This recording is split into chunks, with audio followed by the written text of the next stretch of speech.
9 Americans selected, 8 from that U.S. National Team Development Program, and it starts at the top, Jack Hughes, and then right after him, Capo Caco, 2 can't-miss prospects, 1-2, who now will be linked going forward because of the rivalry between the Devils and the Rangers. Yeah, and it'll be interesting to see how the rivalry plays out, because Capo Caco, as we pointed out, is more physically mature, more ready to have an earlier impact. But Jack Hughes, the brilliance that he plays with, the exciting factors that he plays with, he's not just highly skilled, but he's unbelievable in terms of that electrifying ability. And then we pick it up at number 11, and you see we did have a nice run of American players, and Pierre right there at number 13 was the goalie that you had your eye on. Yeah, Spencer Knight right from the start, and I really think the biggest thing about Spencer, quite frankly, is going to be an impact player once he gets to the National Hockey League. He's too composed, he's too athletic, he's too big, he's too fundamentally sound. The Florida Panthers, I think, got a player that's going to change the future of their program. And we saw the run there of Boldy, Knight, York, Caulfield. Caulfield, we were wondering how long it would take. He finally goes at 15, considered the best pure goal scorer in the draft. And as we go from 21 to 31, a couple players we were waiting on eventually get picked. In this list, who really stands out to you guys? Bob, start with you. Well, I'll be curious to see how Philip Tomasino does with the Nashville Predators. Unbelievable amount of speed and skill. That's a great combination. But everything from 21 to 31, as we hold a look at that, Samuel Poulin, his dad Patrick, played for the Hartford Whalers, was a first-round pick. Nolan Foote, of course, the brother of Cal Foote, and obviously the son of Adam Foote. Ryan Suzuki, the brother of Nick Suzuki, Montreal Canadian prospect, and Ryan Johnson, the son of former NHLer Craig Johnson.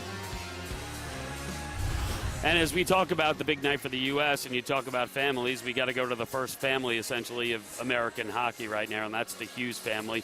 Jim, who played at Providence, his wife Ellen was a 3-sport star at New Hampshire and won silver in a world championship as a hockey player. And then you have Quinn Hughes, first-round pick last year. Jack Hughes, number 1 overall pick this year, and let's start right there with him.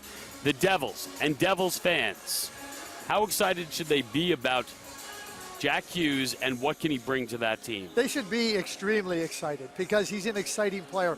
We talk about how he obliterated the scoring records at the National Team Development Program. I mean, that includes Patrick Kane and Austin Matthews and Jack Eichel. I mean, he obliterated it. He didn't just break the records, he obliterated it.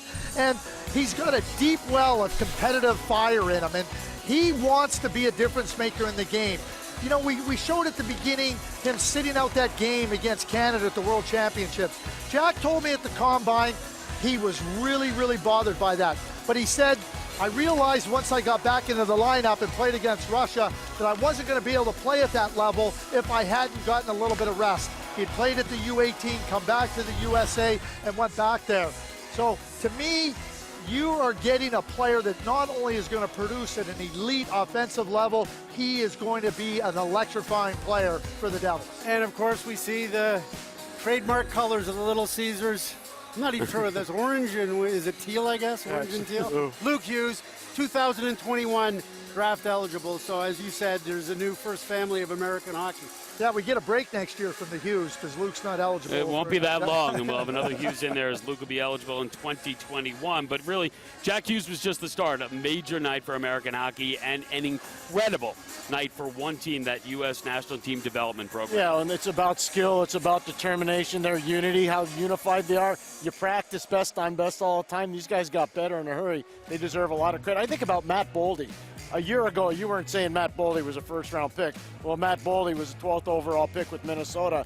And a big reason why? Focus on hockey, practice against elite players, pay attention to your coach, and this is what he's evolved to. The first 7 guys on that list went in the first 15 picks. It's unprecedented that 7 in the first 15, 8 in the first round from one team. Well, we will never see that again. We just won't. And it speaks volumes about the skill level of this group of players, because they are a generational team. And as many good things as USA Hockey and the American hockey are doing to develop players, it is cyclical in nature, because next year the forecast is for not nearly as impressive a group as this. And that's why I say it's unprecedented, and we're not going to see it again. We just aren't. It's a special group. I'm going to say this about this 2001 group of USA hockey players. They remind me so much of the 1985 Canadian players. They won the World Junior in Grand Forks, North Dakota. That's Patrice Bergeron. That's Shea Weber. And Ryan Getzlaff. Sidney Perry. Crosby. But he wasn't that 85 horn group. I know, Okay? I'm just saying. And now they formed that junior team, Olympic gold medalists. I think this USA team will form the fabric and the spine of future teams for Team USA, and I hope at the Olympics. Well, you talk about the future for Team USA at the Olympics internationally. Let's talk about the effect on the NHL. If we can put those names back up there, the Americans who were drafted tonight. And I think fan bases at home are wondering, hey, listen, we hear all the promise, we hear about the talent, but how soon might these players make an impact? We feel like Jack Hughes is going to have an impact right away. I think Jack Hughes is going to make an impact right away. After that, though, are there players from the American side, from that U.S. national development team, that could come in fairly quickly and make a difference? Nobody outside of Jack Hughes is ready to play next season. Not a one of them.